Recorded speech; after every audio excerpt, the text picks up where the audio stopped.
Лукашенко ў чарговы раз сабраўся на пакоі. Пра тое, што народу варта прывыкаць да іншага прэзідэнта, дыктатар заявіў падчас свайго візіту ў Шклоўскі раён. Маўляў, ён не вечны, аднак перад тым, як сысці, мусіць пакінуць мірную ды спакойную краіну. Вітаю, з вамі Наста Печанькова і сёння ў аб'ектыве. Беларускае войска з паланезамі ды іскандерамі сцягнулі да мяжы з Украінай. Раней Лукашенко абвінаваціў украінскі бок у правакацыі. Ударные беспилотники, точно летевшие, нарушив воздушное пространство Беларуси, летели из Украины. Любимы Боинг Лукашенки под санкциями США. Чым гэта абернецца для диктатора? У этого самолета могут возникнуть проблемы с посадкой в аэропортах и обслуживанием во многих странах мира. 2/3 беларусаў штомесяц робяць зберажэнні. Пры гэтым большасць трымае грошы ў дома. А як лепей? Можно часть положить под подушку, часть на банковский депозит, часть инвестировать в акции. Александр Лукашенко абвінаваціў Украіну ў парушэнні паветранай прасторы Беларусі, а пазней даў наказ накіраваць беларускае войска ды цяжкую тэхніку да паўднёвых межаў. Чым выкліканыя такія заявы дыктатара і якія наступствы яны могуць мець, разбіраўся Руслан Ігнатович. Зачем это Украине, я не понимаю. Нам надо разобраться, но без ответа любые провокации не останутся. 9 жніўня сілы супрацьпаветранай абароны Беларусі збілі ударныя беспілотнікі, запушчаныя з тэрыторыі Украіны. Такую гучную заяву з абвінавачваннямі на адрас ЗСУ у парушэнні паветранай прасторы Беларусі зрабіў Александр Лукашенко.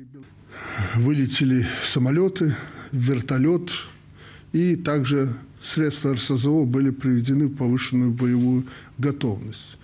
В 19 часов 4 минуты на высоте 1,5 километра и дальности 6,5 километров силами противовоздушной обороны было уничтожено несколько целей над территорией Беларуси. Паводле дыктатара частку украінскіх беспілотнікаў збілі ў ваколіцах гораду Касцюковічы, а дроны, якія не знішчылі над Беларусю, перадалі расійскай СПА. Са словаў Лукашэнкі, БПЛА ляцелі ў Смаленск, але потым памянялі напрамак і скіраваліся ў бок Яраслаўля. Там іх і збілі. Вайсковы аналітык і былы супрацоўнік СБУ Іван Ступак лічыць, што аўтар усёй гэтай гісторыі кіраўнік Генштабу Беларусі Павел Муравейка. С целью снова вынудить Лукашенко отдать приказ подтянуть свои войска к южным границам Республики Беларусь, а это север Украины, создать там новое напряжение, создать видимость возможности вторжения в Украину,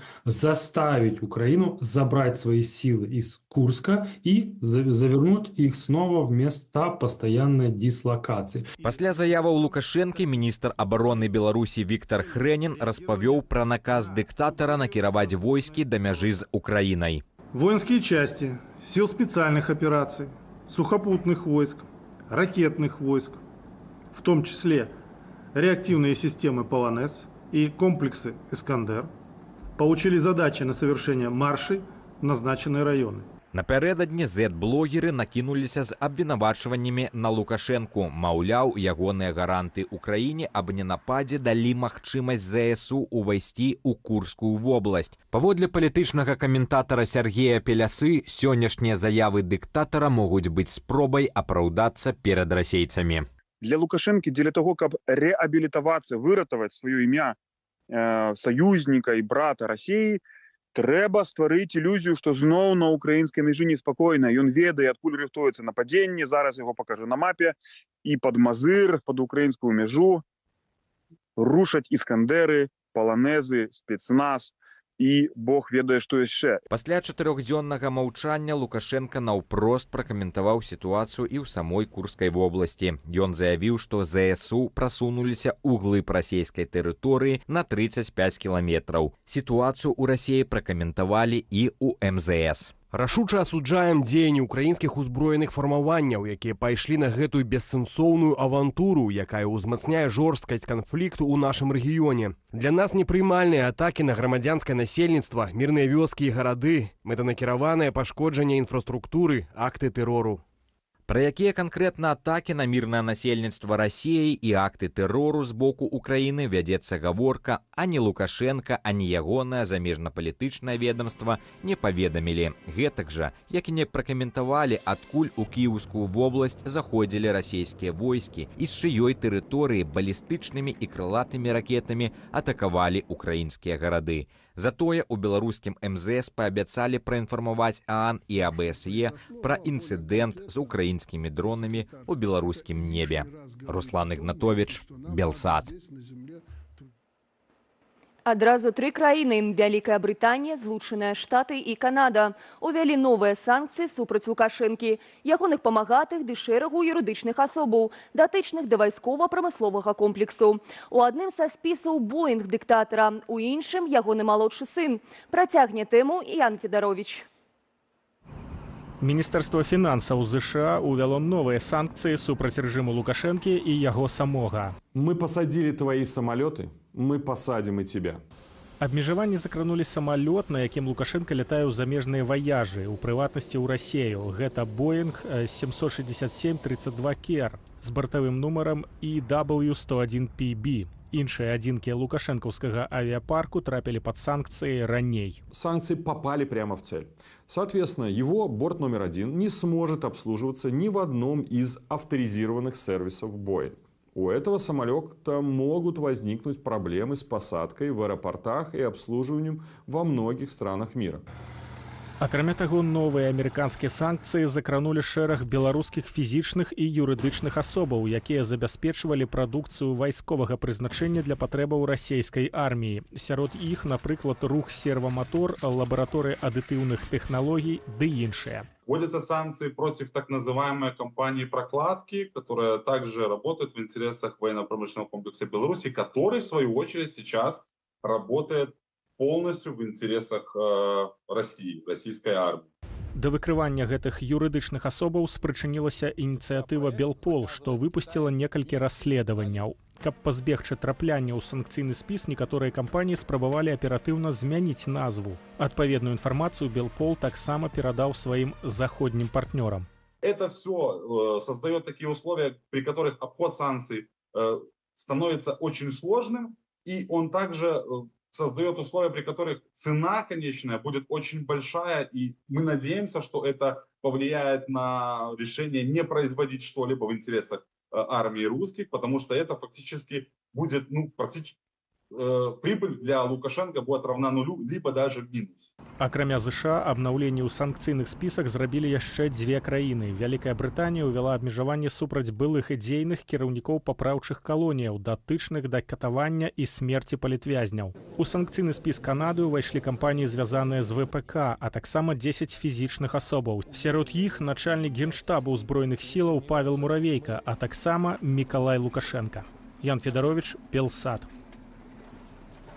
Зберажэнні ды эканомія – слупы, на якіх трымаецца гаспадарчае жыццё беларусаў. Паводле апытання даследніцкага цэнтру «Бюрок», абсалютная большасць нашых сукрамадзянаў адкладае грошы, але абірае традыцыйныя формы іх захавання ў рублях і замежнай валюце. Якія яшчэ варыянты варта было б разгледзець беларусам, распавядзе Александр Дегтяроў.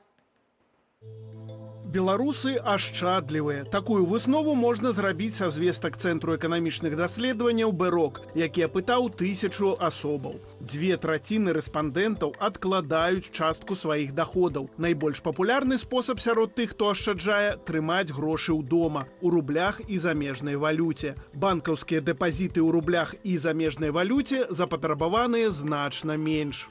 Проще снять валюту, обменять валюту или снять белорусские рубли и хранить их наличным способом. Ну и депозит — это более сложный финансовый инструмент, который требует некоторой подготовки, чтобы им начать пользоваться. У нерухомасць свае зберажэнні ўкладаюць толькі 3% беларусаў, але хацела б купіць яе амаль траціна. В Беларусі нерухомасць традыцыйна з'яўляецца і разглядаецца грамадзянамі як абарончы актыў регулярных девальваций. Эта ситуация не пакідае людзям выбару, як хоць неяк знівеляваць тыя сістэмныя рызыкі, непрадказальнасці развіцця беларускай эканамічнай сістэмы. Найменшым попытам сярод беларусаў карыстаюцца аперацыі з крыптавалютай, якімі цікавяцца толькі 5% апытаных. Сярод непапулярных фарматаў ашаджэння назапашвальнае страхаванне ды каштоўныя паперы. А якія ж кірункі ўкладання грошай варта абіраць беларусам?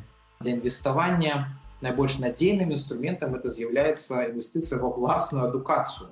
Адукацыю сваю, уласных дзяцей, это той абарончы актыў, на які дзяржава не можа накласці руку, які у вас усё роўна застанецца. Калі казаць пра іншыя інвестыцыі, то даследчыца БЭРОК Віялетта Панасевіч заклікае не класці ўсіх грошай у адзін кошык. Важна диверсификация. Наверное, гроши под подушкой — это быстрее, не быстрее доступ твой. Можно часть положить под подушку, часть на банковский депозит, часть инвестировать в акции, часть в депозит, чтобы откладывать себе еще на что-нибудь, часть на пенсионное страхование накопительное на будущую пенсию. Згодна з запытаннем БЭРОК, пакуль жа беларусы вымушаныя больш эканоміць, чым ашчаджаць. 70% рэспандэнтаў скарачаюць выдаткі на ежу і розныя віды баўлення вольнага часу. Інфармацыю БЭРОК пацвярджае і апытанне аўдыторыі Белсату. Больш за траціну нашых гледачоў захоўваюць грошы ўдома, а вось амаль палова ўвогуле не мае зберажэнняў. Александр Дегтяров, Белсат. Израиль нанес авиаудар по будынку школы ў Газе. Паводле падкантрольных групоўцаў Хамас уладаў анклаву у выніку трапляння 2 ракетаў загінулі па меншай меры 100 асобаў. Дзесяткі атрымалі раненні. Аднак незалежнага пацверджання гэткай лічбы ахвяраў няма. Мясцовыя ўлады заяўляюць, што ў будынку былі цывільныя палестынцы, якія пакінулі свае дамы ў выніку баявых дзеянняў у Газе. Армія абароны Ізраілю прызнала факт удару па школе. Там заявілі, што адказнасць за ахвяры сярод мірнага насельніцтва нясуць баевікі Хамасу, якія арганізавалі ў будынку школы камандны цэнтр, де выкарыстоўвалі цывільных у якасці жывога шчыта. Беларускія атлеты скончылі свае выступы на Алімпіядзе ў Парыжы. У апошні для іх дзень спаборніцтваў бронзу заваяваў цяжкаатлет з Гомля, 25-гадовы Яген Тиханцоў. Гэта ўзнагарода сталася 4-й у скарбонцы нашых спартоўцаў, якія сёлета паставілі ўласны антырэкорд адносна колькасці атрыманых медалёў. Але чаму гэты вынік нельга назваць правалам? Александр Баразенко. Беларус Яўген Тиханцоў, прызёр Алімпіяды ў Парыжы. У спаборніцтвах цяжкаатлетаў у вагавой катэгорыі да 102 кілаграмаў беларус здужаў у рыўку штангу вагою 183 кілаграмы, а ў штуршку узняў 219 кілаграмаў. Агульны вынік 402 кілаграмы. Гэтага нашаму суайчынніку хапіла для заваявання бронзавага медаля. Перамог жа кітаец Лю Хуаньхуа. На вяслярным канале сёння стартавалі канаістка Юлія Трушкіна і байдарачнік Уладзіслаў Кравец. У ранішняй сесіі абое кваліфікаваліся ў фінал, аднак да медалёў беларусам трошкі не хапіла. У фінальных заездах Кравец паказаў 4-ты вынік. Пры гэтым сур'ёзна адстаў ад бронзавага прызёра. Юлія Трушкіна ў сваім фінале была 5-ю. Першым жа сярод прадстаўнікоў Беларусі сёння пачаў выступ барец вольнага стылю Магамед Хабіб Кадзімагамедаў. Пасля няўдачы на папярэднім этапе ён меў магчымасць паспрачацца за бронзавы медаль у вагавой катэгорыі да 74 кілаграмаў праз суцяшальны турнір. У першым двубоі Кадзімагамедаў перамог прадстаўніка Славаччыны Таймураза Салказанова, але да вырашальнага паядынку так і не дабраўся. Без шансаў саступіўшы Чэрмену Валіеву з Албаніі 2-12. Увесь турнір Кадзімагамедаў правёў з траўмаю, распавёў пасля паразы трэнер спартоўца. Сённяшнія выступы былі апошнімі стартамі для беларусаў на Алімпіядзе. Дэлегацыя з 17 атлетаў з Беларусі, якія выступалі пад нейтральным сцягам, вяртаецца з Парыжу з 4 медалямі. Акрамя сённяшняй бронзы Тиханцова, у скарбонцы беларусаў золата Івана Літвіновіча і срэбра Віялеты Бардзілоўскай у скоках на батуце, ды срэбра весляра Яўгена Залатога. Па медальным ураджаю сёлетнія гульні найгоршыя ў гісторыі краіны. 3 гады таму у Токіа ўдалося здабыць 7 медалёў. Беларускі НАК зараз паспрабуе выкарыстаць гэта ў прапагандысцкіх мэтах, гэта зразумела, але нават без гэтага, без палітычных чыннікаў, варта сказаць, што варта падкрэсліць, што беларусы выступілі на алімпіядзе збольшага паспяхова. Гэта не быў правал з улікам таго, што колькасць, што спартоўцаў увогуле адправілася вобмаль на алімпіяду ў Парыж. У агульнакамандным заліку за першынство няспынна змагаюцца ЗША і Кітай. Пакуль лідаруюць кітайцы. У іх 34 залатыя медалі, на 1 болей, чым у амерыканцаў, але значна меншая колькасць срэбных і бронзавых. Апошнія старты і цырымонія закрыцця 33-х летніх алімпійскіх гульняў у Парыжы адбудуцца 11 жніўня. Александр Баразенко, Белсат. На гэтым я з вами развітваюся. Падсумаванне асноўных навінаў тыдня глядзіце ўжо заўтра. Зычу добрых выходных і да сустрэчы.